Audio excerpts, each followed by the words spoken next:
Essula ya 33.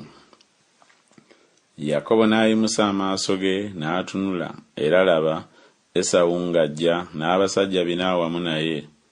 N'agabira abaana Leeya ne Laakeeri n'abazaana bombi.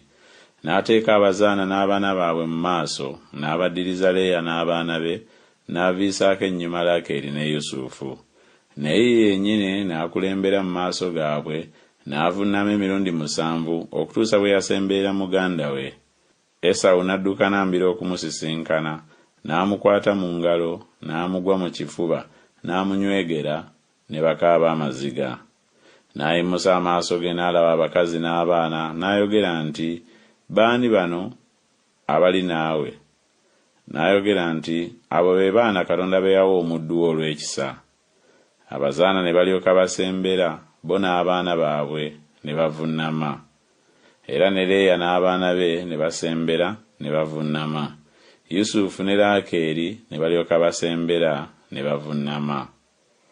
N'ayogera nti, "Ekibiina ekyo kyonna kye nsisinkanye amakulu gaakyo kiki?" N'ayogera nti, "Okulaba ekisa mu maaso ga mukama wange."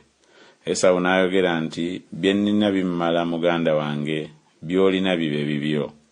Yakobo n'ayogera nti, "Nedda, nkwegayiridde, kaakano obanga ndabye ekisa mu maaso go, kkiriza ekirabo kyange mu mukono gwange, kubanga ndabye amaaso go, ng'omuntu bw'alaba amaaso ga Katonda, n'onsanyukira. Nkwegayiridde, toola ekirabo kyange kye bakuleetedde, kubanga Katonda ankoledde ebyekisa, era kubanga bye nnina bimmala."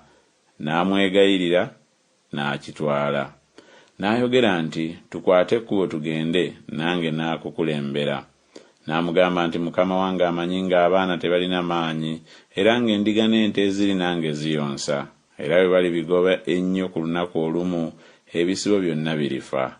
Nkwegayiridde Mukama wange akulembere omuddu we, nange naagenda mpola, ng'okutambula kw'ensolo eziri mu maaso gange, era ng'okutambula kw'abaana bwe kuli, ntuuke awali Mukama wange mu Seyiri." Esawu n'ayogera nti, "Kankulekere kaakano ku bantu abali nange." N'ayogera nti, "Si nsonga, ndabe ekisa mu maaso ga mukama wange." Awo Esawu n'addayo ku lunaku olwo ng'agenda e Seyiri.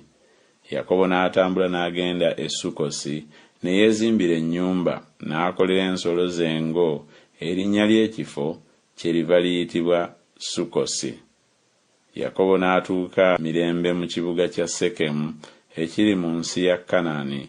Bwe yava mu Padanalaamu, n'asiisira mu maaso g'ekibuga, n'agula ekibanja gye yasimba eweema ye mu mukono gw'abaana ba Kamoli, kitaawe wa Sekemu, n'ebitundu by'effeeza 100. N'asimbayo ekyoto, n'akituuma erinnya lyakyo Ererokeyisirayiri.